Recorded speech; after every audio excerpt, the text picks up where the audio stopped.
dinner time. And wala kaming na-prepare ngayon na food for dinner.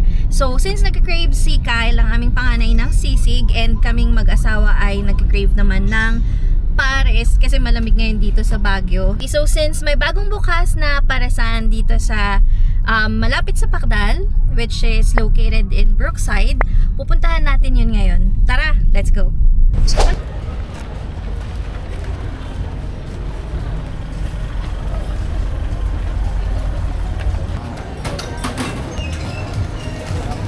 Kyle, hanap tayo upuan.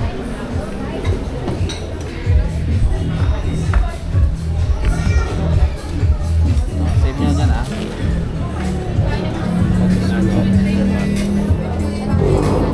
May sisig din pala dito. Yun na lang, overload na ano, na yun na lang, Mr. Paris overload na lang. Ayun, yung may marrow. Yun na lang. Tapos, Miss, good for ilang tao Good for yung... sharing Asan po ba siya. yun? Ito. Good for sharing po siya, ma'am. Pero yung rice niya? Yung rice niya po, pang one person lang. Pero unlimited po yun. Yun lang, one person lang. Yes po. Okay. So, good for sharing na siya. So ano? Sige, isang Kasi doesn't ganon. have rice eh. Oo, isang Ay, ganito. one lang yung rice niya. Ito may rice na to. Yes po, lahat Oh, po meron sir, naman may pala. rice. Oh. Maliban lang po sa mamin namin sir na wala kasama rice. Yung daddy lang. May beef din to, no? Yes po. Ito, so isang ganito, Mr. Overload. Isang sizzling sisig. Ano yung sisig? Sizzling pare. Ayun ang tawag niya, pero Yes. sisig pa rin siya. Okay. Bagnet. Bagnet sisig. Okay. So isa nito, tsaka isang regular na pares. Ito, classic. Classic po. Oo, regular classic. May drinks na lahat yan, no? Yes po. Anong Ilan po ba kayo sir? apat kami? Ayaw niyo po try crispy pata? Good Hindi for kaya, food po bata yan. yung mga kasama Ay. namin. Oo. Tsaka hindi kaya Hindi ng batok. mauubos. Oo. May high blood. Losartan is waving. Unang kagat, lusartan agad. Ayun, so tatlo lang. Yes po. Repeat order lang po ma'am. Isang overload, isang sizzling, isang classic. Meron ng soup yan? Yes po. Soup drinks? Yes po. Pero yung sabaw niya, pwede rin pa-refill to or hindi? Opo, pwede po yan. Kapag naubos na po yun, doon na lang po kayo mag-refill sa may take-out area. Self-service. Yes po. Okay. Yung rice and soup po, doon lang po kayo magre-refill sa take-out area. Para yung kasama naman po soft drinks, doon yun lang po kukunin sa may water station. Okay. Oh, okay. Thank you po. Thank you. Yung sisig po, isa-serve na lang po. Tapos ito, ito, Kulit niya po dito. ay bibigay Ah, na. iitayin. Wala di ba si Jumong? Kasi si Lex ka mo pre, Lex. Ito na yung overload. Plain rice lang siya.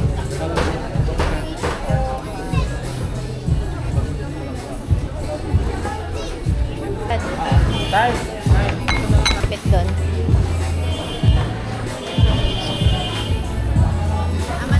Ito kaya.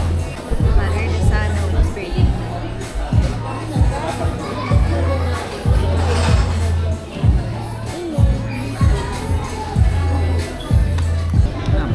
Masarap yung sisig.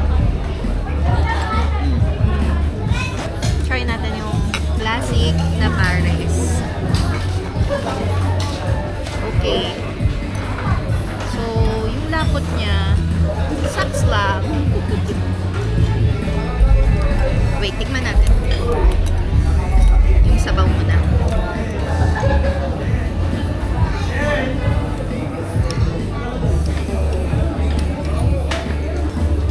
Okay, so yung sabaw niya, for me, Ano yung kanto?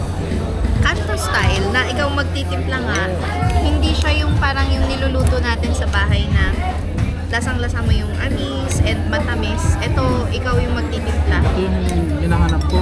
Kanto Alam mo yung kinakain natin sa Ortigas nun? Parang ganito. Sarap po. No? Ito na kaya. Just right lang yung ano, paper. Mm-mm. Okay, so titikman ko naman ako ito ano. Overload pares. So meron siyang mga ano, lechon, kawali.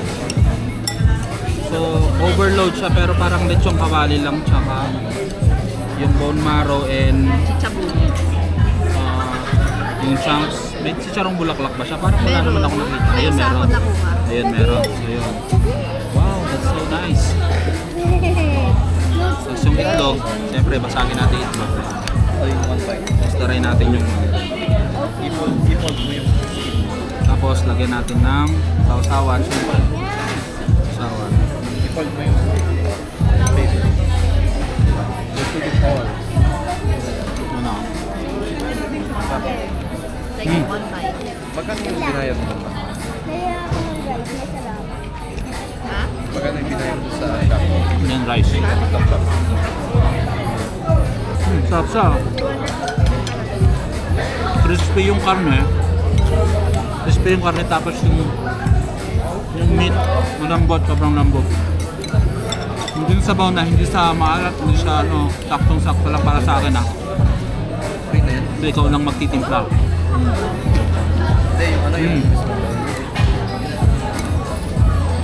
Pero sana ano lang, ang mas maganda siguro kung ano, yung rice na sinangag. No? Garlic rice. Garlic rice. Hindi yung sisig. Try nga ako. Yung sisig is... Masarap. Sakto lang.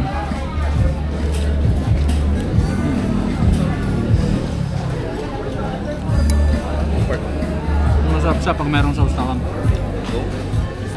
So, ang parking pala dito, bale, tatawagin ka kapag may lalabas. Kasi hindi siya yung parking na ano, parang pila-pila yung parking. Ano tawag sa ganyan?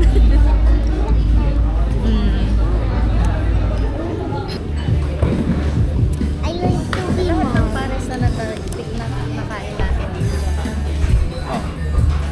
I think ito yung closest sa ano, yung kanto na ang lasa niya.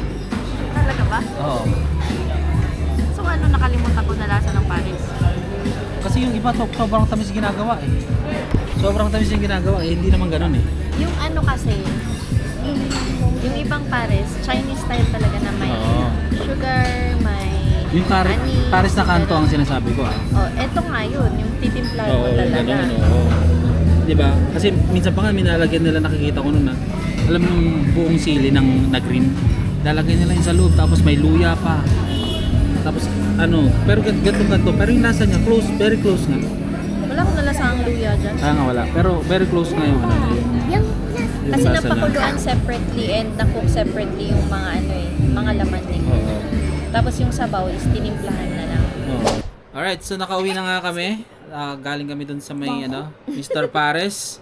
Ang kulit And- ng bunso namin. Yun na nga, overall rating namin is 9 out of 10. Kasi for me, yun ang closest. Talagang may hahalin tulad sa mga natikman naming Pares Kanto sa Maynila. So, yes, that's for me. Yung meat niya is so tender naman. Yung mga bagnet sisig and yung bagnet mismo is crispy. So, I think overall for me is 9 out of 10. How about you, Oo. ma'am? Actually, kahit na ano, na-soak na sa water, water, na-soak na sa sabaw, yung chicharon bulaklak, tsaka yung bagnet, malambot pa rin siya. Hindi siya yung nagiging makunat Mm. kapag nasusoak na sa sabaw. Ah. Talagang naluto siya ng maigi. And oo, gaya ng sabi ni Daddy, yung natikman naming pares sa Manila, dun siya maihahalin tulad. Alright, so yun lang. See you on the next food review. Bye! Bye-bye.